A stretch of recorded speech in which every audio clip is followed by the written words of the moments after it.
All right, let's just jump right in. We are talking about self-sabotage today, and I think you're going to see it in a whole new light. It's that feeling we all know, right? But what if I told you it has almost nothing to do with being lazy? I mean, really think about it. That huge project you kept pushing to the last minute? Or that New Year's resolution that just fizzled out after a week? It makes no sense, does it? It feels like we're intentionally tripping ourselves right at the finish line. So, what is the deal with that? Well, this is where we need to flip the script. Our go-to explanation is usually, I'm just lazy or I lack willpower, but the psychological reality is something totally different. And honestly, it's a lot more interesting. It's not some kind of character flaw, it's a defense mechanism.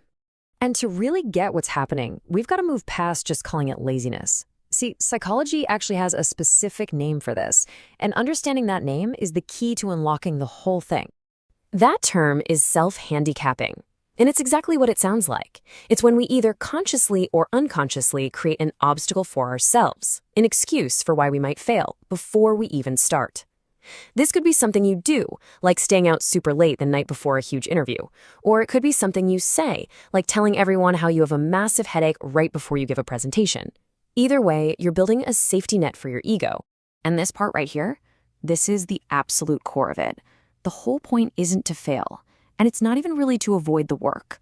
The point is to protect our self-esteem from the pain of a potential failure. It's about creating a story we can tell ourselves and others that explains away a bad outcome.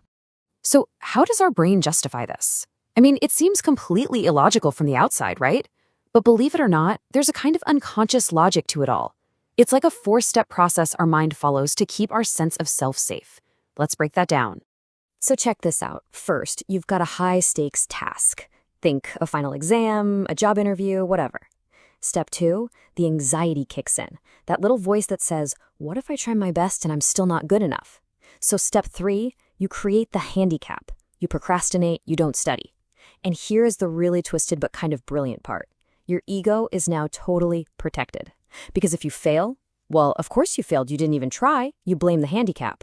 But if you somehow pull it off and succeed, wow, you must be a genius. It's an ego protection win-win. Okay, but as you can probably guess, this strategy, it comes with a pretty big price tag. That little hit of relief you get from having a ready-made excuse feels good in the moment, for sure. But the research is crystal clear on this one. That short-term shield does some serious long-term damage. And you can literally see the trade-off here. Yeah, you get a tiny bit of instant ego relief, but look at what you're giving up. Over time, this habit just tanks your chances of actually achieving long-term success. And maybe even worse is what it does to your self-efficacy. That's just your basic belief in your own ability to get things done. When that starts to crumble, your overall well-being just takes a total nosedive. So what do we do with all this information? Well, it all points to a really powerful shift in how we can think about ourselves and our own behaviors.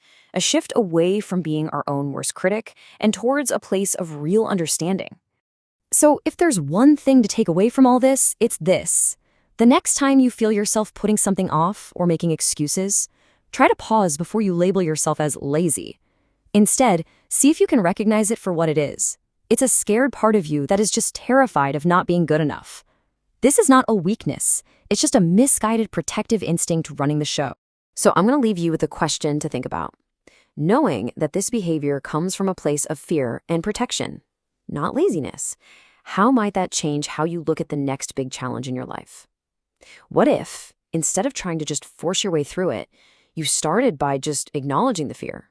By saying, hey, I'm feeling really anxious about this, and that's okay. What could change if you met yourself with a little bit of compassion first, before you demanded performance? That little shift in perspective, it could be the key to finally getting out of your own way.